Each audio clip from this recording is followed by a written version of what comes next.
What's up, fam? Today we're gonna do something a little different. We are gonna try to get an opportunity in for you guys to know a little bit about us firsthand and our travel experiences. And it's right on time because we are celebrating our 2-year travel anniversary. 2 years, man. 2 years. Seemed like it went by so fast, man.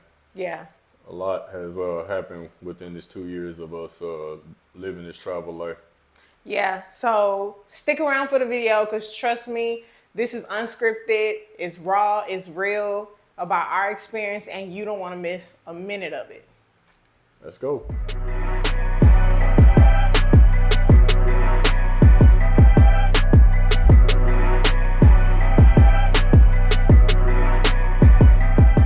All right, so the first question, we're going to start light. What's the most memorable experience that you've had while traveling? And I have a lot. So I'll just pick one. I would say the time we took a flight from Indonesia to Malaysia, and the seats that we booked, we thought that it would be like kind of quiet and not a lot going on. But when we get on the plane, and we got seats right by the door, so it's like, oh man, we're gonna be the first ones to get on. We're gonna be be able to be the first ones to get out. And as soon as we got in, we put our stuff up, got our seats, and we like, okay, cool. And we just started noticing that a lot of kids and families were starting to come and get in the area where we were sitting. And I'm like looking on the other side, and it's like all the adults and stuff are going over there, but all the kids and the families are coming over here. So it ended up being like almost Daddy daycare. like daddy mama daycare. And there was this stewardess, I think it's a steward, the guy that was like wasn't here for those kids. Like he was not playing any games with them kids. Like the kids would get up and be playing or making all kind of noise, and he just be yelling at the kids while their parents sitting right there with him. And he was like, "Hey, you boy, sit down." He would just go in like he was acting like he was one of their parents. Like the parents wasn't saying nothing. Nah, they wasn't controlling their kids, nor were they saying anything to him, and he was. I forgot. He was like, "Boy, sit down." Yeah. Then, like, right when we was getting ready to land, maybe 20, 30 minutes before we got ready to land, they came on with the intercom and was telling people, to stay in your seat, put your seatbelt on, because we'll be landing in X amount of minutes. Man, about 5 minutes before we got ready to land, man, this old guy got up to go to the restroom, man. I don't know why he did that, man. That steward saw him, and he was like giving him the business. He got Like, on his ass. yeah, man. I was like, dang, it's an old man. Let him make it. But nah, That man was like, "I'm sorry." yeah, he was very much sorry that he got his ass out of his seat. Like that was funny, man. Yeah, that was one of many memorable experiences Yo, that I that have. flight was stressful. For somebody who's still scared of like flying, yo, to all my airplane, are they called airplane stewardess? Yeah, Is we saying that wrong? the stewardess, yeah, the people that Stewardess or stewards, man. Don't let the game face and the poker face fool y'all. Like, we still be scared. You cannot be all intense like that. Like, that man was so stressed. He had me stressed. I was stressed that whole plane ride, yeah, I wasn't. I was asleep half the time. as always. I wish I could sleep like you on the plane. Yeah, that's my way of dealing with it. For me, my most memorable experience was definitely riding a dang on, what are those bikes called? Dirt bike. Riding a dirt bike straight up dang on Mount Batur in Bali. Yo, have y'all ever seen those extreme like sports videos where like the athletes will be on the dirt bike and they will go straight up a mountain and it's like literally vertical, and like you look at that and you like, I have no idea how this man is driving that bike. Well, that happened, but I was on the back while somebody else was driving a bike straight up a mountain, and it was the craziest experience I have ever had in my life. I prayed, I almost cried, and many times I just kept asking myself, how did I end up in this situation? Yo, I advice to anybody who ever take Mamba tour, listen, wear hiking boots. Don't come up there not prepared. Even though the Indonesians be hiking that thing 3, 4 times in flip flops, don't believe the hype. That is a real hike. Come with your ankle support, come with your hiking boots. If you need a stick, come with a stick because you don't want to end up like me, not prepared, wrong shoes, and having to take that dirt bike. I mean, if it's your jam, it's your jam. I mean, at the end of the day, I think the experience was cool after the fact. Yeah. But yo, a dirt bike straight. I mean, y'all, like this. But after now, I can look back at it and like it's memorable. Yeah. It's You like, did it. yeah, I did it. It's kind of badass. Like it's like, yo, you did that. Because for a minute I was praying for real, for real. Yeah, and the guy was like, yo, you can trust me. I'm like, I literally told that man. He was like, ma'am, you can trust me. I was like, no, I don't trust nobody but the Lord. Yeah, for real, for real. Oh my goodness, yeah, that was hilarious. I was not about that life. Anyway, next question. As a black traveler, what country made you feel most welcome or represented? I would say I would say Thailand. Yeah, I would say Thailand because we didn't have any issues in Thailand with anything that I can think of. No, no. I would say Thailand out of all the places that we've been to. So you felt most welcome in Thailand. What about represented?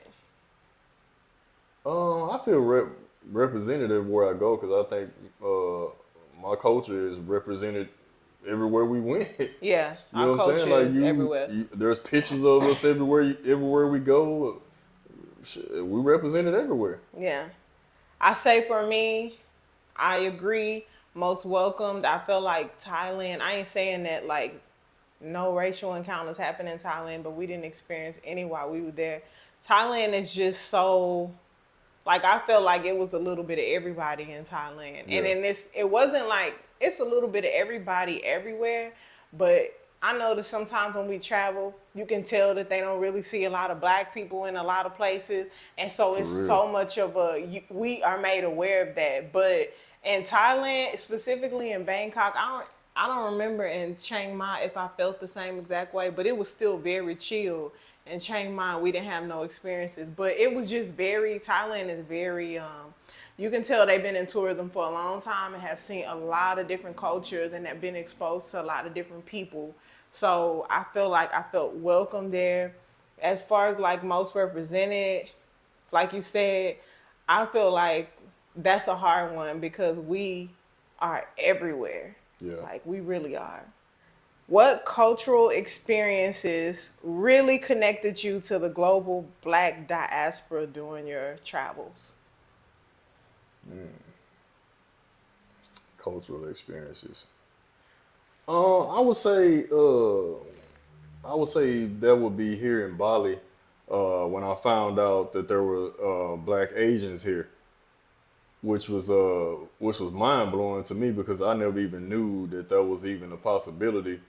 Even though black people were literally every face of the earth, you know what I mean? So I don't know why I didn't think that, but yeah, we were walking down the street one day in Sanur, and it was nighttime, and there was this black guy that kind of rolled up on us, and he was like trying to get our attention, and we was looking like we was straight from the station. You can't be rolling up on nobody. With tinted windows and peeking out. We thinking you own something, but what it was, he thought that we were from Papua like him, and he was like asking where we was from. We told him we was from Texas or whatever, and he was like.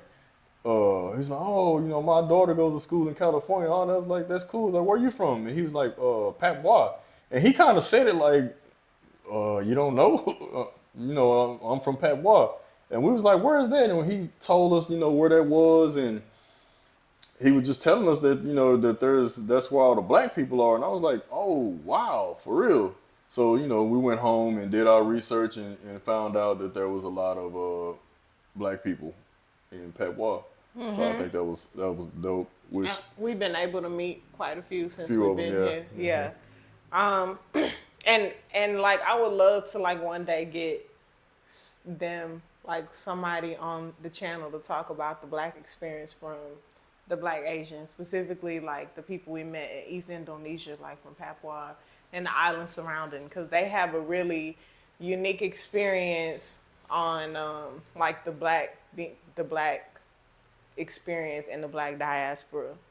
For me, what helped me, like the cultural experience that helped me feel most connected to the global black diaspora was getting on that plane and flying away from North America, period. Like the whole experience of our travels within the past 2 years have made me feel so connected to the black diaspora because we are everywhere. So I guess in a sense it's the same exact thing that you said, because not only are, like you said, we represented, you'll go places, we're on the ads, you'll find black people.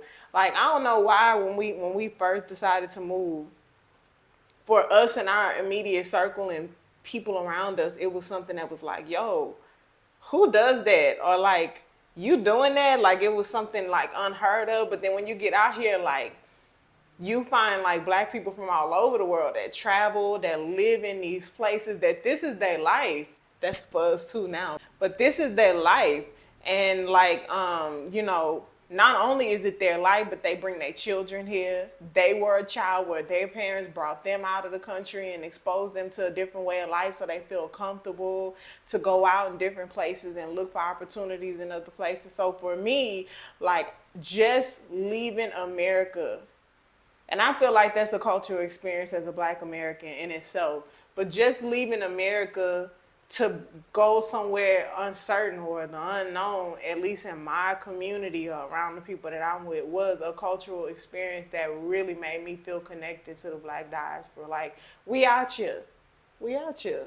Yeah, we're outside for real. It's like it's a big misconception back home where black people think that this is not something that we can do. Like we're living proof of that. Like we dropped everything and left and build a life somewhere else and ended up going to other places and making even more experiences accomplished. You know, you can making more experiences that can be accomplished. Like don't think that you can't do it and it's not something that black people are not doing, because you know we run into black people from all over the world that are all doing the same thing, but you know they have a Old, different type of young, mindset too. yeah.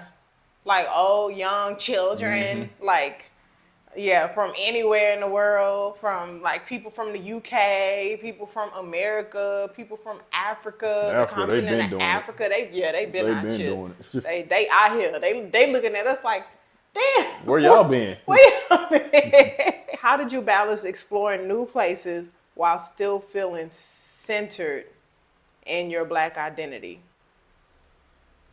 Again, like I said earlier, man, like it's one thing like to go to a place and think, oh, well, they don't really know nothing about black people, this and that. You know, a lot of places you go, they probably haven't seen black people, and their only experience of us is like seeing us on TV, you know, The the movies, movies and all this and that. And some of, social yeah, media. so a lot of them have misconceptions about us, you know what I mean? But when you go to these places and you see us on the billboards, you go to the mall, you see us on pictures everywhere. You see graffiti of Tupac, Michael Jackson, all these different entertainers, Nelson Mandela, you know what I mean? Like we are represented everywhere in the world, you know. It doesn't matter where you are. You could be in Europe and you're gonna see representations of us. So that's something that we all should be proud of, is that our culture is contagious. Like everybody's catching it, you know. So So how I balanced feeling centered on my black identity while exploring new places. So the thing for me, it was easy for me to center on my black identity while traveling to these new places, because the more we started traveling, I started realizing that while we are represented everywhere, it ain't nobody out there like us. And I'm uh-uh. talking about like You know, there's so many avenues that make us unique as black travelers. While I've learned while traveling this world that it's like, nah, I gotta represent. Like, I'm not trying to be like you. Like, we move into these places and like, yes, I want to assimilate to the culture while I'm there, but also I'm not trying to lose my identity, my black American identity. In fact, like traveling is giving me so much more pride and like my southern heritage, my black American heritage, like everything about my experience of blackness, I have gotten so much more, I found so much more of a pride in it because it ain't nobody out here moving like how we do. Like it's very difficult when you traveling, especially out this far. It was at one point where we were hardly seeing Americans. Like even Oh white man. people Yeah. would like hear us talking to each other and be like, "Y'all from America?" Yeah. Like, They would be hey, happy, y'all from man. America? And that Not would even. be every white person we met was like Yes. that. And I You was like, remember that dang, man who stopped us from across the street? He was like, "Hey." he from California or No, New I York? can't remember He where was he from was Louisiana. from, but it was the guy that was with the lady from Papua. Oh, I think he was from like Arizona or something. Son, but that man called us up from across the street. Like, I heard y'all talking. Yes, the Southern, we probably was having a good old conversation. He heard us talking from across the street and had to stop. But then you take it to like, we are very like Southern, like the way my Southern drawl, the way I talk, my Southern swag, just my American swag. Like, I realized that like a lot of people get out here and then they get, like the longer you travel, it's easy to get Lost in the sauce. lost. I want to say whitewashed or whatever. Like it's easy to get like just washed, and you like a lot of people feel embarrassed because they might be from the hood or they might like me. I'm proud of that. I love going to tell people, like people be talking to me and then like, okay, we are not all the same. We know that. We are not a monolith. So like there's black people that we meet that were born into a lot of money. They've been traveling for as long as they can think of. Like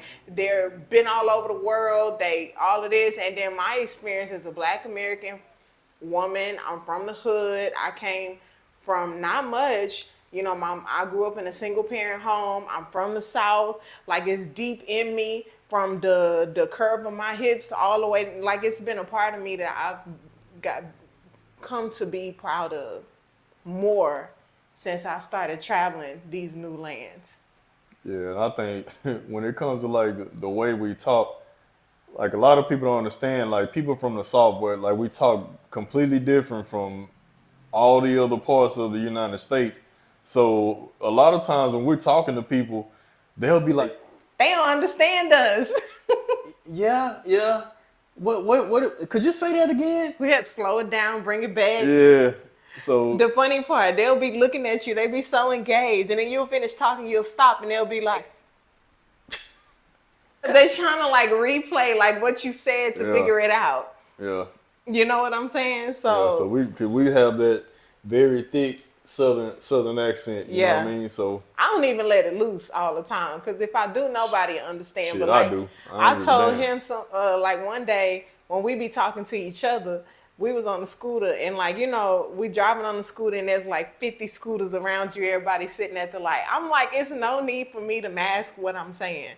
Like, it's no need for me to censor talking code, especially if I'm talking about something that might be like, you know, I might not want nobody to hear. It don't even matter because They don't know what the hell you saying any damn way.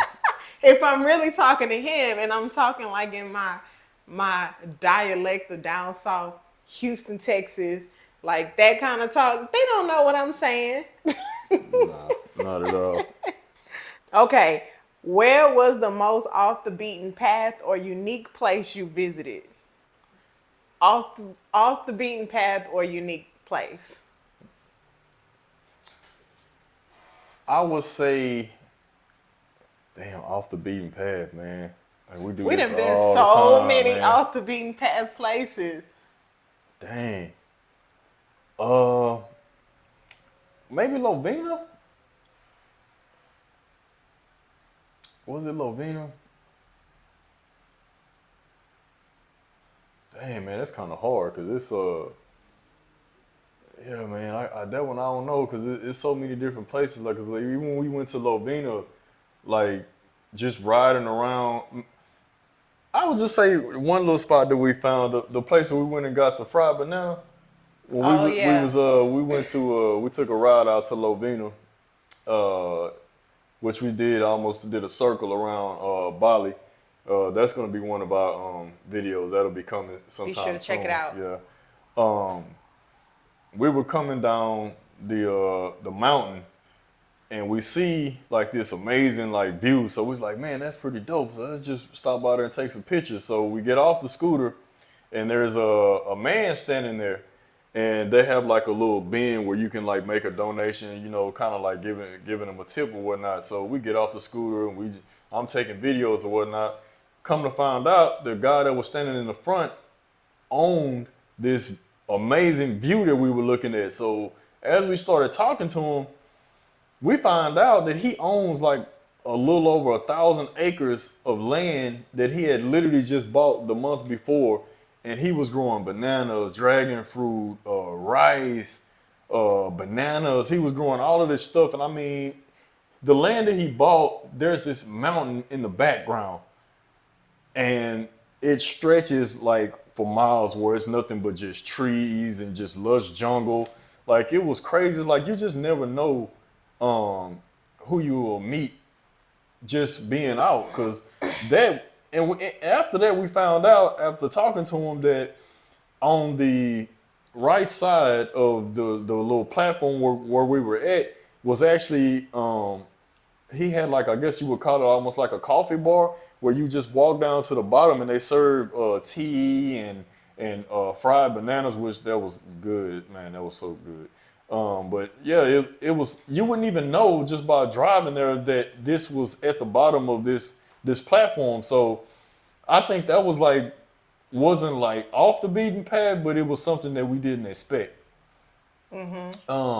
That was the most unique place you visited. I think so too. That was one of the things that I was gonna say. Like, I think that that whole trip of us driving from where we live around the loop of Bali, like, and like a lot of people think that Bali is small. It is small compared to the other islands in Indonesia, but like to drive from one side to the other is like 6 hours. It's quite a big island itself. So, you know, that whole driving around was like a off the beaten path for me. I agree Yeah, with because that. Like, that we was whole all up time, you in know them what I'm saying? streets. Like we was Like, going in places and it be times like, and I think we've always been like this, like we'll pull up in some stuff and people be looking like, the damn, hell what the y'all hell is doing y'all over doing over here? here? Okay, shit, come on. Yeah, like we That whole actually, experience was like real off the beaten yeah, path. so that question, like I can't really say because it hasn't been anything that we've experienced to where it was like, oh my God, like I'm gonna remember, because we've been doing this for so long that we don't even really think about what we be doing. We'll just see something and be like, oh, let's go check that out, Let's and go then check it out. boom. Yeah. Also, for me, off the beaten path would be like, for me, it was when we did the drive from Chiang Mai to Chiang Rai with that guy that day, and we were going through those mountains. And now, granted, I know like a lot of people go out there, but honestly, when people go to Thailand that I know of, or you know, mostly that I see that's going by Thailand, they just going to like Phuket, Bangkok. So we were really, for me, like going in that off the beaten path to even go over to Chiang Mai and then be taking it even further to go to Chiang Rai, which Chiang Mai to Chiang Rai was like a 4 hour drive through the Yeah, mountain. But I had got with this guy that that I met, and he drove us out there to see like Chiang Mai, and we were kind of like out there. We went to the Golden Triangle, and we could see Myanmar. Is that? yeah, Myanmar, And Laos. then Laos. Like, and then we rode the river, and the river went like in between all three of the countries. So like you could see all of them. Like, you know, it was really nice. But it was so like, I didn't realize until we got back to Bali. I was like, yo, we was out there in them streets with that man. Like, we was just Yeah, and out buddy, there. Like, we was just, yeah, we literally just jumped in the car. Well, it's not like we just jumped in with somebody that, you know, just a random he dude. had a tour You know what I'm company. saying? But at the end of the day, like we didn't really know this dude like that, and man, on the way back, man, he put the pedal to the metal, man. He was fast and Baby. furious all the way back, like he had something to do, Like through the mountains. It was nighttime. I was man. scared. I almost threw up and I wanted to cry. Like that's why I started talking to him. I'm like, you drive these mountains all the time. He's like, yeah, man, I do this all the time. He's like, yeah, I do this every day. Meanwhile, I'm in the back seat. Like, Yeah, he's like, yeah, I've been doing this for a minute, man. Just hang on. Two yo, more but I hours. didn't realize that we was so like we was like off the beaten path for real that day. Like after the fact, I was like, yo, we be in these streets. Like we be out there. Like we sometimes will go to like resorts and stuff like that, but like now we don't really travel like that. Like we are very off the beaten path people. Yeah, We want to go deep in there. We yeah, want to get out of this yeah. resort and figure We out want to what's get going on. off up in there. Where the locals eat at? Yeah. Where they go? That's where I want to be. Hey family, a lot of y'all are ready to take the leap of faith and start exploring the world. But one thing you're worried about is not having access to receive important mail, personal documents, and packages. And honestly, we had the same worry when we were starting out too. That's why I want to share something that we've been using over the last 2 years that has made handling business on our travels so easy. Oh my goodness. It's called the Travel Mailbox and it's the perfect solution for travelers and expats. With the Travel Mailbox, you'll get a private physical U.S. address in whatever state you desire, and it will allow you to view and forward your mail to you anywhere in the world. It also has a virtual office and 24-hour staff available by phone, live chat, and email to help you deposit checks, mail letters, and send faxes whenever you need to. So no need to bother or rely on friends or family back home to help you handle business. And if you got packages that you need to send internationally, well, they can handle that and the custom paperwork for you. I'm telling you, you gotta get the travel mailbox in your life if you want to start traveling the world. Let's not let a little old mail hold you back from exploring. It's time to get out there and start living your best life, fam. And Traveling Mailbox will help you stay on top of all of your statements, bills, and business back home. So go ahead and go down to the description box of this video, click the link, and sign up for the Traveling Mailbox today. By using our affiliate link, it will support our channel without any additional cost to you. A small percentage of your purchase will be used to help us continue creating travel videos that will fuel your inner bug and get you inspired to get out there and travel. So go ahead and click that link, sign up, and hurry up and come back and let's get back to this video. Okay, what did traveling abroad teach you about anti-blackness and racism in different cultures? It taught me that racism literally exists everywhere. It exists everywhere, and our culture is loved at the same time when it's hated as well. Because people will talk about the way that we have our hair, the braids, the locks, and all these different hairstyles, and they get associated with a lot of negative things. But then you walk around and you see everyone else with the same exact hairstyles. We see y'all. We go to the gym with a You know what I'm guy. He saying? looked like he probably from Japan, maybe. maybe something like that. He got the dreadlocks, and every time we walk by, I went to the gym with my fro the other day. He was looking like, yeah, like, Yeah. and he always got hair crush on Anthony. Like he be No, he like, he No, be he checking Anthony hair out because he got his little dreadlocks. But yeah, man, you right. We are loved. I think for me, what I've learned about like racism and anti-blackness while traveling is that first of all, every every culture all over the world, I think people are just ignorant when it comes. Like we've experienced race. I realize that we can experience it everywhere. Yeah. There's just ignorant ass people out there. Yep. But another thing that I realize is that Black American culture, like our cultures, even though, like I think the term is all skin folk ain't kin folk, but I don't want to say that. What I'm trying to say is that like Black people, our experiences are not the same. We are not the monolith. Nah. And then we come from all over the world, so you can't expect other Black people to see or experience blackness in the way you do. And so all that to say, black Americans, I feel like maybe I've learned that we are way more Aware. alert and aware of like microaggressions and things that like maybe black people from other places may not be. We've had conversations like with even our black friends from the UK and like other places, like from, just different places about like just their experiences of blackness, and like a lot of them don't even realize that they are experiencing microaggressions or like things that for me is just racism. And I think that just like how it can be instilled in one to carry on these microaggressions all through generations and not recognize it, people may not know where they come from. I feel like a lot of us are not doing our homework.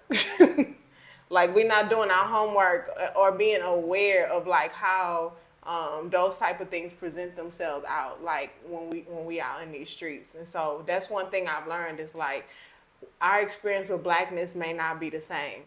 Yeah, You because know what I'm that's saying? something that I had to come to grips with as well. Because we had some an incident happen here where we are, and telling people about it, and it seemed like everybody was just kind of downplaying it or whatnot. And we're looking like, no, It this ain't not. even that. It was just like I remember when we first came, we had I was like people were scared to talk about the fact that they experienced racism. Which is Like black crazy. people will be scared to say that they experienced racism because there was going to be some other black people Real. or somebody else that was going to invalidate their experience. And it's happened when somebody had asked me before, like a girl who came, "Show, you been here for a while. Like, have you experienced any racism?" I have, and then like, I got somebody right across the table from me. "Oh, I've been here this X amount of years longer than me, and I've never experienced any racism." And come to find out, it's just that you don't recognize, you are not, it's really that you didn't experience it. You don't know how to recognize microaggressions. You know what I'm Yeah. saying? So like, and then unfortunately, like because we from America, like we be clocking it Oh yeah, yeah, yeah. That's one because thing we come from the South that too. America taught us. We not gonna miss anything that's racially motivated towards us. Like we catch it right away, and I mean, and it's unfortunately, it's a trauma. Like we can't, yeah, you can't, because you can end up in the wrong situation, and just not being aware or knowing what's up can cost you your life. You know what I'm saying? and it So sucks, man, that we actually live like that, and that's just something that seems to get passed down through generations. You know what I mean? But that's just how things have been for a while, and hopefully one day before I leave this earth that this will be eradicated, because it's like I don't want any more of my people to experience any of the things that I've went through, because it's traumatizing, like you see. yeah, you hopeful. I feel like even now that I've learned that racism exists everywhere. I mean, even people have deal with tribalism and colorism in their own individual country. So like I feel like you're being real hopeful with that. I feel like I don't know if it's gonna go anywhere. But what I will say about like anti-blackness and racism, my experience while traveling is I learned that America, baby, y'all need to get it together. Cause like I'm not out here feeling like I'm in danger. Like I'm, yes, there's ignorant people, but like I'm not out here feeling like the police is gonna kill me. Maybe extort me, but not, but not kill me. Like those kind of things, right? Like so, I also learned that there's a freeness that I get to experience as a black person outside of America within my blackness. Yeah, that not yeah. Since it took us a while. What took me, I don't know about you. It took me a while to get used to like seeing police or hearing sirens and not thinking, feeling like, oh man, I'm finna get pulled over. They finna stop me and say something to me. I'm at the point now where I walk past them or I hear a siren and I don't even think. Like every once in a while, I might have like the little relapse. Oh, like dang, are they coming for me? But I be speaking now. Hello.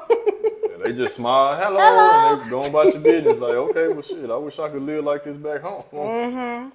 How did adjusting to different ideas of style, beauty ideals, and other places that you travel affect or impact your self image?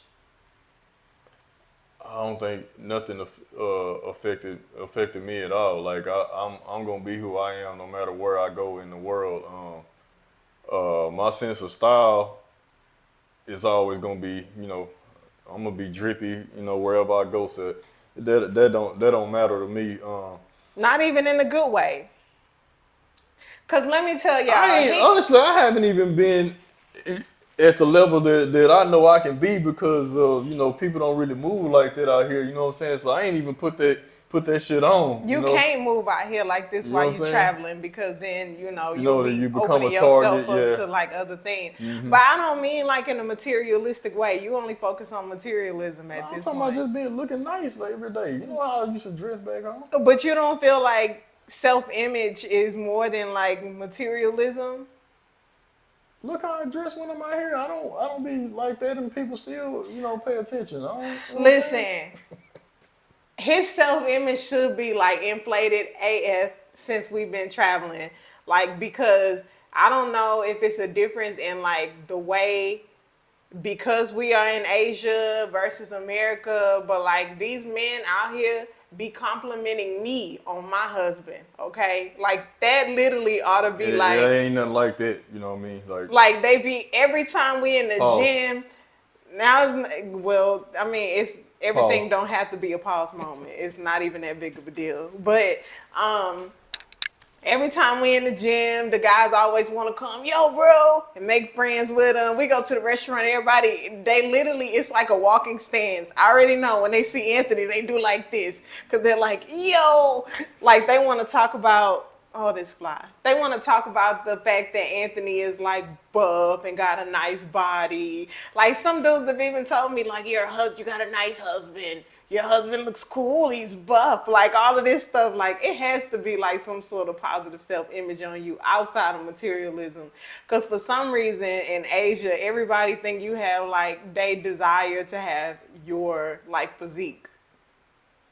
It's a compliment, and honestly, I appreciate it because I wasn't always this size. You know what I mean? Like when I got here, I was pretty small, so I picked up a lot of weight. It's a compliment at the end of the day, and I think that's what makes them even more like, especially like with JoJo, because JoJo saw you like smaller and then saw you pick up weight at your time being here, and I feel like that's what makes them you more admirable to them, because most Asian men, for the most part, are like a smaller stature, and they be in the gym working out oh yeah, they too, be in there and getting so in they too. be like really like complimenting him like on his like his ability to gain weight or like the weight you put on or whatever. So like traveling has to have affected you outside of materialism like in a positive way. I didn't say I was materialistic. I was just saying I like to dress nice, but Oh, nice. Oh, excuse yeah, me. I ain't mean it let's like, get oh, that in order, right? Check. oh. Okay. Yeah, but yeah, it at the end of the day, I appreciate the compliments because it pushes me it motivates me to keep working out, keep taking care of myself because it's showing that the work that I'm putting in is paying off. So I appreciate it. Yeah, and then also too, like they work out. Like, let me say this: Indonesia is a little bit different, but like I would say, Asians as a whole, what I've learned is that they really do work out. Oh Like yeah, they oh walk, yeah, they like they are gonna walk, they gonna work out, and all of this stuff. yeah. Their So culture is different, man. Especially in like China, like they work out relentlessly. yeah, I would say for me, adjusting to different styles, idea of styles, beauty. I am still adjusting, I would say, and from multiple aspects. I'm I'm adjusting because like back in America, everything is about how you look and how you show up and how you appeal to everybody. But like I've noticed while I'm traveling, that does not matter. Like even some of the most richest people, the people who got multiple villas, restaurants, and things like that, you would never know. you would never know. They can afford to buy this stuff. They may even have it, Yeah. but they like don't move around like that. You know what I'm saying? So like for me, trying to shift my mind from the idea of like that my worth is tied up in what I wear and how I look and what I got on has been one that I'm still working on. And then number two, like, you know how I spoke on my body earlier, like, man, let me tell you, moving around in Asia as a curvy black woman, like I remember like when I first got here, I don't hear it as much now, but like the Asian women, like when they refer to women who was probably like even smaller than me or bigger according to their culture, they'd be like, "Oh, the big one, the big one." Like Oh that, man. they used to hit. It used to hit in a way that it was like, like, you know. Then I remember one time I went to Thailand. I couldn't find, like, it's hard for me to find clothes as a curvy woman here. So like I couldn't find clothes. I researched where can I go to find clothes for plus size because I be seeing plus size Asians. So I'm like, where they getting their clothes from? So I found this place and I went in and all of the stores, it was like this mall and all of the stores was called like Fat Pig, Fat Cow, Big and Juicy, Big and like juicy. like it Big and was like the juicy. crazy and I was like really sitting there, I would have wanted to get offended, but I'm like, yeah, I don't give a damn. I Yeah. need some shorts. I need some, you know, whatever. And I was able to find what I needed, but like just navigating that, like being in a place where like in America, I wouldn't be necessarily, cause I would be considered like a normal woman. I'm a size 12. Like that's the average size of American women. Yeah. You know, like I'm Tick. curvy, Tick. you know, I'm curvy, you know, all of this stuff. And so like in Asia, everybody is like, it's not that many curvy women. Indonesian women, some of them are curvy, but everybody is small, petite, short. Hell, even I would go in the men's department sometimes and buy pants in and they'll be flooding me like hot waters. So, so everybody is short and small and petite. So like, I'm not gonna lie, I ain't finna front. It played a number on like my self image, but then also I had to push past that and realize that again, there's a uniqueness. There's not, you know, this. I am a representation of a average sized woman of America, and I just so happen to be in Africa, and I mean not Africa, Asia. Hopefully Africa soon. And you know, it is what it is. I need to like, you know, step into that and like take pride in that. So like, yeah, there's definitely been a lot of like self-image work going on since I've been in Asia for me. Yeah. For you, it most definitely has been a struggle, like for a while. Just finding something as simple as finding clothes, like that's like the craziest thing. Like I don't have issues, like the type of clothes and things that I like to wear. I haven't been able to really just find it unless I went to like Thailand, Malaysia, different places. But that's probably the only issue that I would have. Compared to you, it's minimal. Nah, yeah, you be finding good clothes. I ain't find nothing. Okay. So what do you miss most about home while you've been out traveling? Food, food. That good southern, home cooked, seasoned food. Ooh, seasoned is the I'm gonna throw word. that out there. Seasoned food. You know what I mean? Like we have, our places here that we eat at that are pretty good. You know what I mean? Like we have one spot we like going to, MD Waroon. Shout out to MD Waroon. They We're gonna have have to take some y'all pretty good there. food. We'll do a video on that. But nah, man, like the food is like my main thing that I miss because like we living in Houston, it's so multicultural that we have a huge diversity when it comes to like food. Like you have So so many many different different types of things food. that you can have. You know what I mean? And to be honest, like I miss being around a bunch of black people. Like that's just real talk. Like we be around black people out here, but like my Houstonians, my southern brothers and sisters, man, I miss y'all, man. Uh, just being in, man, I'm gonna say third ward. Just being in third ward, being around the culture, being in like what we call the motherland, third ward. Um, just being around that whole culture, man. It's a lot of things that I miss, but I would say being around a lot of melanated people, and eating a lot of diverse foods. You know what I mean? Like I really miss that. Yeah, I think I could go on and on. for me, the thing that I miss about home, you hit it on the head. Those are the same for me. But I just wanted to like circle back and tell a story about how like when we first got out here to Asia, we talk about this so much. By the way, like almost we talk about this story like once a week or at least a couple times a Which week. one? So we get out here, we just travel, like just got here, we just pulled up, we was at a party, and it was like a Afro disco party, so we knew it was like gonna be a bunch of black people there. So we pull up and we're talking to this girl, and she's like, "I've been living in Bali for a Oh, year," and we were like, "Yo, this dope, da da da da," da da. And she was like, "Yeah, but I'm about to get ready to leave." And we were like, "Really? Are you gonna come back?" Da, da, da, da. She was like, I'm like, "Why are you leaving?" And she's like, "I gotta get the hell out of here because I miss the food. I'm leaving because of the food." She's from the UK. She's like, "I need some food. I'm sick of it. Like, I'm sick. I'm tired." She's like, "The food is always the same." She's going on and on. And she's like, "And Thanksgiving, the food is the same. Christmas is the same. The food is the same. The food is the same. yeah. Everywhere. I cannot do it. I'm just ready to go. I'm just tired of the food." Now, mind you, we just getting here. And I'm looking at her like, Man, you tripping? "You tripping. You finna leave paradise because of food?" Yeah. Baby, we get her. 110% now. We be sitting there saying the same things. I catch myself saying the same things that she was saying to us that day. And I'm like, yo,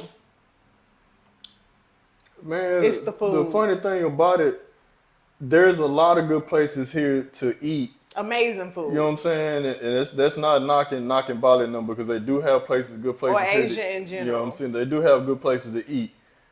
But the thing is, like, you'll go to a restaurant and you'll open the menu. It'll look a certain way. You'll go to about two or three other restaurants, and the menu will be the The same. same. And it's like, man, they don't really have a lot of variety here. So it's like when we go to other places, I'm telling you now, when we go to Malaysia, Thailand, I know we pick up weight when we go there. Because Cause we be we getting experienced food like Syrian Lebanon and food. Syria, like other cultures of diverse food. And even then, I feel like we get tired of it because it's even kind of like, But I the think thing, anyway, we will probably, probably get tired of but it. with it being a bigger area, there's a wider variety of foods. Yeah. Cause especially when Indian food like that right there alone, hell, I could probably eat that for a year straight Yeah. and wouldn't get tired. But yeah, just that in general, like the food, like is one thing that I'm like really getting tired of. Then the Western food, they always have a section. Cause most of the time, let's not get this like mixed up. The foods from the different areas typically be the same. Like if you're gonna be in Indonesia, you're gonna be in Bali. Bali has particular dishes. Maybe if you go to different areas in Indonesia, like, or even if you in Bali or Jakarta, you might get food that might be originated from other different parts of Indonesia, like Sumatra, Papua, like things like that. And it gives it a little more diverse, but it's still the same type of staple foods for this culture. But they always have a Western section in the menu. And that Western section, just throw it away. I don't even fool with the Western section. The burger, the pizza, the avocado toast, like Yeah, cause I think those, I don't it's, even know, what cause do they in mean by America, Western food? I don't know, cause Western food ain't American that's, you know what food. I'm saying. But they don't know. You know what I'm saying. It's a difference. Like, Or Texas food. Maybe we spoiled but because of we from we're from the South. Like, if you come from the South, or you come from, I would even say like New York. You know what I mean? Like they have a lot of different cultures or whatnot. But when it comes to the South, like cooking is like that's like our that's thing. our You know what I thing. mean? So there's a lot of different things. We have the Mexican influence. We have the African. We have Indian, the Asian, we got Asian. You know everything. what I mean? Like we have some. Caribbean. Yeah. One time we were out, we kept looking for like where we can get a good steak, cause they used to Oh, be our thing back at home. We used to love to go have steak night, like go get a good steak, and so we kept looking for like where we can get a good steak when we first got to Bali, and we couldn't find a place that was so we went to this one particular place. I'm not gonna name the name, but it was supposed to have like the best steak. And on the island we went, and it was still like we were sitting talking to this guy where he was from, Australia. Australia. Of course he wanted to have a full conversation with us, but we told him that we was looking for the best steak, and we just have not been able to find it. And he was like, where y'all from? And we were like, we're from Texas, Houston, Texas. And he like, of course you're not gonna find a good steak. And then it just didn't really hit me like how good the food is where we from. So it's very hard to top that when you already come from a place where the food is good. So when we talk about some of the places in the world that got the best food, which I will say Malaysia is one, I will say Thailand is one, Houston, Texas has got to be on that list. Oh yeah, most Like definitely. 100%. Most Hey definitely. fam, we hope you've been enjoying the content so far as we share our thoughts and memories from our travels over the past couple years. But guess what? It ain't over yet. There's so much we want to share with you. So next week we're going to continue this discussion by digging into what we learned about each other while traveling, how travel shaped our marriage, and how traveling abroad influenced our growth and perspective. And we are dropping solid advice for future travelers who want to get out and explore the world, but maybe you're holding on because you're a little scared to get out there or you don't know where to start on your own journey. So don't miss part 2. Trust me, you don't want to miss this conversation. Go ahead and pause this video real quick, click subscribe, turn on the notification bell because you don't want to miss this. I'm telling you. And as always, thanks for the support, and we'll see you next week. Peace.